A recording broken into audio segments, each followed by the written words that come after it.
लग्न आहे। दादरमधल्या राजे शिवाजी विद्यालयामध्ये हे लग्न पार पडतंय। राज ठाकरे हे त्यांच्या कुटुंबियांसोबत उपस्थित आहेत। अमित ठाकरे हे सुद्धा आपण पाहतोय या सोहळ्यासाठी उपस्थित राहिलेले आणि अगदी काही क्षणांपूर्वी उद्धव ठाकरे हे सुद्धा या ठिकाणी पोहोचलेत। कौटुंबिक कार्यक्रमामध्ये ठाकरे बंधू आपल्याला आज एकत्र बघायला मिळतील।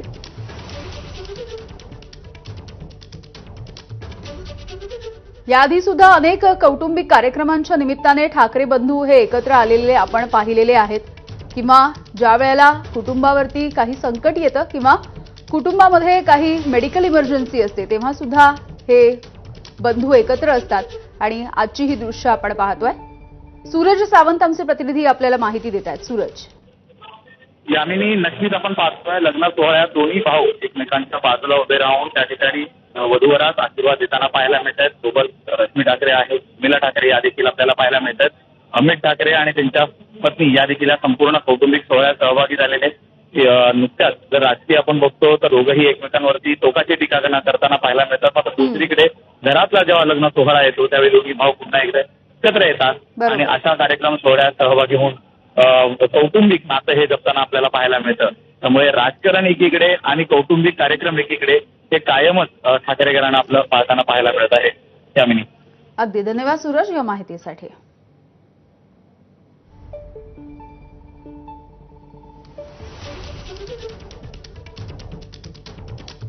तर या विवाह सोहळ्याच्या निमित्ताने कौटुंबिक सोहळ्याच्या निमित्ताने मनसेचे अध्यक्ष राज ठाकरे आणि उद्धव ठाकरे हे कुटुंबियांसोबत एकत्र आलेले आपण पाहतोय।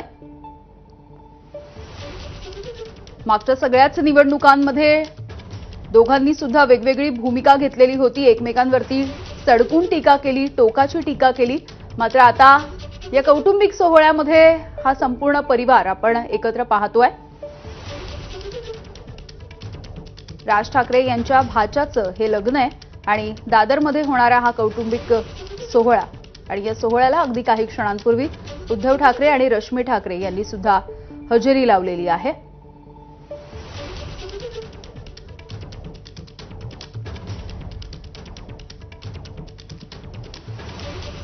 राजे शिवाजी विद्यालयामध्ये या लग्नाचं आयोजन करण्यात आलंय। अगदी काही दिवसांपूर्वी राज ठाकरे यांनी सुद्धा रश्मी ठाकरे यांच्या भाच्याच्या लग्नाला सुद्धा हजेरी लावलेली होती। गणेश ठाकूर आमचे प्रतिनिधी आहेत आपल्यासोबत। गणेश, ही पारिवारिक भेट आहे आणि याआधी पण डिसेंबर मागच्या वर्षी याच मुलाच्या साखरपुड्याच्या वेळेला उद्धव ठाकरे आणि राज ठाकरे एकत्र दिसले होते आणि त्यावेळी चर्चा सुरू झाली होती। कारण त्यानंतर लोकसभा निवडणुका होत्या, विधानसभा निवडणुका होत्या, राज ठाकरेंनी भूमिका स्पष्ट केली नव्हती, उद्धव ठाकरे हे महाविकास आघाडीसोबत होते।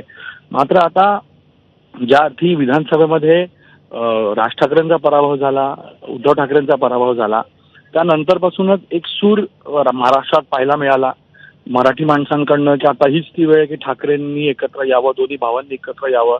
यावरती राजकीय प्रतिक्रिया आल्या, यावरती काही नेत्यांनीही भाष्य केलं जे मनसेचे होते किंवा शिवसेना उभाटा गटाचे होते आणि वारंवार ही मागणी होत होती। मात्र आजची ही भेट कोणत्याही राजकारणला पुढे नेण्यासाठी किंवा काही नवीन सुरू होत आहे का या संदर्भात नसून ही जयजयवंती आणि अभय देशपांडे, जयजयवंती या राज ठाकरे यांच्या बहीण आहेत, त्यांच्या मुलाच्या लग्नाच्या साठी आलेले आहेत। हे पारिवारिक ही भेट आहे आणि याआधीही ज्यावेळेस हे दोघं भेटले होते त्यावेळेलाही असंच हे प्रश्न उपस्थित केले होते आणि दोघांनी हे स्पष्ट केले होते की आम्ही परिवार म्हणून एक आहोत, नातं आहे, रक्ताचं नातं आहे, लहानाचे मोठे हे सगळे एकत्र झाले आणि म्हणून राजकीय मतभेद, राजकीय त्यांची चाल आहे किंवा राजकारण वेगळं करत परिवार म्हणून, कुटुंब म्हणून, भाऊ बहीण म्हणून एकत्र आले आहेत, आशीर्वाद देण्यासाठी आले आहेत आणि सहकुटुंब उद्धव ठाकरे आले आहेत। पण चर्चा तर निश्चित होणारच। आता जी वेळ दिसते, आता ज्या अर्थी महाविकास आघाडीमध्ये देखील उद्धव ठाकरे नाराज आहेत किंवा उद्धव ठाकरेंवर दबाव आहे की आगामी निवडणुकीमध्ये आपण काँग्रेस आणि त्या महाविकास आघाडीहून बाहेर होऊन एकटं लढलं पाहिजे, पण एकटं लढताना राज ठाकरेंचा साथ घेणार का? राज ठाकरेंचा जो परफॉर्मन्स आहे मनसेचा ती आता करोया मरोची स्थिती आहे। त्यावेळेला राज ठाकरे काय करतात, राज ठाकरे काही नवीन भूमिका घेतात का? आणि जे राजकीय मतभेद आहेत ते अशाच पारिवारिक भीतीतून दूर होतात आणि म्हणून अनेक चर्चांना आता पुन्हा उधाण येईल. पुन्हा एकदा असं बोललं जाईल की हे दोघं एकत्र येणार का. सोशल मीडियावर चर्चा होईल. ज्या लोकांना वाटतं की ह्या दोघांनी एकत्र यावं, आजचे हे व्हिडिओज आणि आजचे हे फोटोग्राफ्स दाखवून पोस्ट केली जाईल, लिहिलं जाईल. पण दोघींनी नेत्यांच्या मनात काय हे दोघांनाच माहीत. या आधी भेटल्या आहेत, कोणती राजकीय चर्चा झाली नाही, पण आज भेटतायत. हे आजची वेळ, आजची भेट पारिवारिक भेट आहे.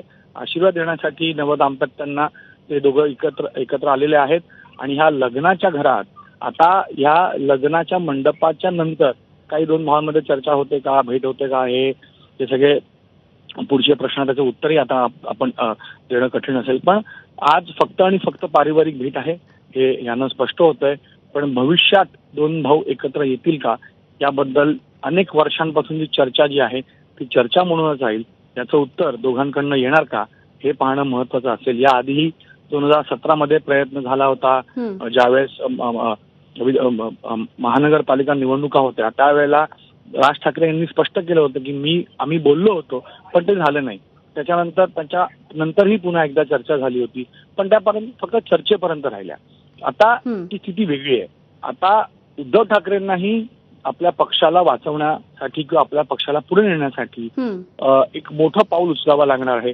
राज ठाकरेंची स्थिती तर आता एकही आमदार नाही आहेत, तर त्यांना तर संजीवनी हवी आहे. तर ती संजीवनी उद्धव ठाकरेंच्या रूपात येते का किंवा या अलायन्स किंवा जर एकत्र झाले तर त्या रूपात येते का हे पाहणं महत्वाचं असेल. पण आतापर्यंत अनेक वेळा चर्चा झाल्या, अनेक वेळा भेटीगाठी झाल्या, पण हे दोघं एकत्र आले नाही. आता पुढे काय होतं हे माहित नाही, पण आजची ही भेट आणि आजचं हे पारिवारिक मिलन जे आपण म्हणतोय ते काही नवीन अध्याय लिहितं का राजकारणाच्या महाराष्ट्रात हे पाहणं उत्सुकतेचं असेल. अगदी गणेश, धन्यवाद या माहितीसाठी. खरं तर राजकारणामध्ये टायमिंगला अत्यंत महत्व आहे आणि जरी ठाकरे बंधूंची आजची ही पारिवारिक भेट असली किंवा एका कौटुंबिक या विवाह सोहळ्याच्या निमित्ताने हे दोघं जरी एकत्र आलेले असले तरी ठाकरे ब्रँड वाचवण्यासाठी, ठाकरे ब्रँड टिकवण्यासाठी आता आगामी ज्या काही निवडणुका येतील त्यामध्ये हे दोघे नेमका काय निर्णय घेणार याची चर्चा सुद्धा या भेटीच्या नंतर आता सुरू झालेली बघायला मिळेल. तर ही काही दृश्य आपण बघतोय. लग्नाच्या निमित्ताने ठाकरे कुटुंब हे एकत्र आलेलं आहे. मनसेचे अध्यक्ष राज ठाकरे यांचे कुटुंबीय आणि उद्धव ठाकरे यांचं कुटुंब सुद्धा एकत्र आलेलं आपण पाहतोय. दादरमध्ये हा कार्यक्रम होतोय. राज ठाकरे यांच्या भाच्याचं दादरमध्ये हे लग्न आहे आणि या विवाह सोहळ्याच्या निमित्ताने राज ठाकरे आणि उद्धव ठाकरे यांची ही दोन्ही कुटुंब आज एकत्र आलेली आपल्याला बघायला मिळत आहेत.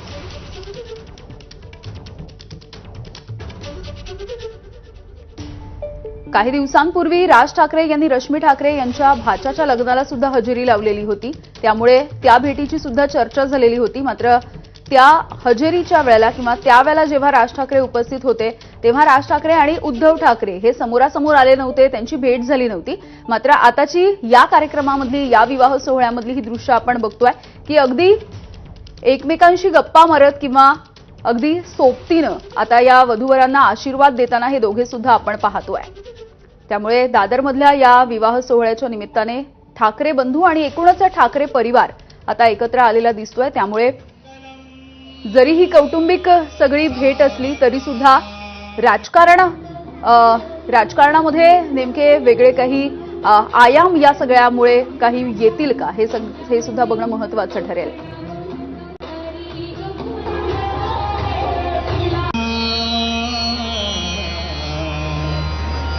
कुर्यात् सदा मंगलम् सावधान.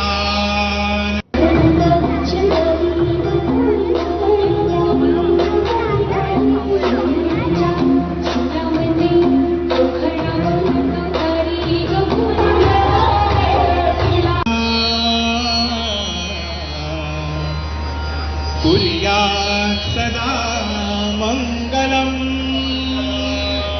सावधान.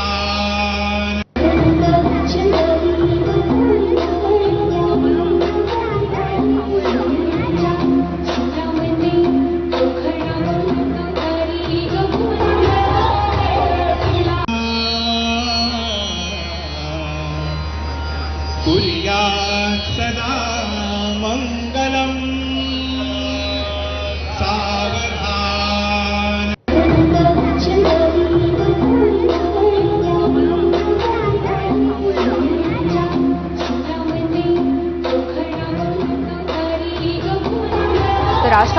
भगिनी जयजयवंती ठाकरे देशपांडे यांच्या मुलाचा हा लग्न सोहळा आपण बघतोय. दादरमधल्या राजे शिवाजी विद्यालयाच्या प्रांगणामध्ये हा लग्नाचं आयोजन करण्यात आलंय आणि या कौटुंबिक सोहळ्याच्या निमित्ताने राज ठाकरे यांचे कुटुंबीय आणि उद्धव ठाकरे यांचा परिवार सुद्धा एकत्र आलेला आपण पाहतोय. तेजस ठाकरे सुद्धा या ठिकाणी उपस्थित आहेत, अमित ठाकरे आहेत, रश्मी ठाकरे, उद्धव ठाकरे, त्यासोबतच राज ठाकरे यांचा पूर्ण परिवार सुद्धा या ठिकाणी उपस्थित आहे. त्यामुळे अनेक वेळेला कौटुंबिक सोहळ्याच्या निमित्ताने ठाकरे कुटुंबियांच्या आणि ठाकरे बंधूंच्या खास करून या भेटीगाठी होताना आपण पाहतोय.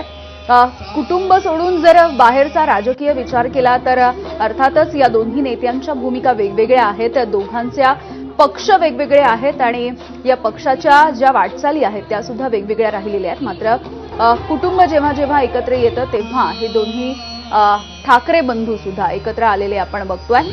त्यामुळे ही कौटुंबिक भेट आता पुढच्या राजकारणाची नेमकी काही दिशा ठरवते का हे सुद्धा बघणं महत्त्वाचं ठरणार आहे. गेल्या काही दिवसांमध्ये शिवसेना उद्धव बाळासाहेब ठाकरे असेल किंवा मग मनसे असेल, या दोन्ही पक्षांचं झालेलं जे काही त्यांना नेते निवडता आले किंवा जे काही आमदार या निवडणुकांमधून त्यांच्या पदरी पडले, त्यांची जी आमदारांची संख्या होती ही आपण पाहिली आहे. राज ठाकरे यांच्या मनसेला यंदाच्या वेळेला एकही आमदारांना निवडून आणता आलेलं नाही आहे. मात्र असं असताना आगामी पालिका निवडणुका तोंडावरती आहेत आणि सगळ्यांचीच इच्छा आहे की सगळ्या कार्यकर्त्यांची, या दोन्ही पक्षांच्या कार्यकर्त्यांची इच्छा आहे की ठाकरे बंधूंनी एकत्र यावं. त्यामुळे या भेटीची तर चर्चा होईलच आणि इथून पुढे नेमकं काय होणार हे बघणं सुद्धा उत्सुकतेचं असेल महाराष्ट्रामधल्या जनतेसाठी सुद्धा आणि या दोन्ही गटांच्या, दोन्ही पक्षांच्या कार्यकर्त्यांसाठी सुद्धा.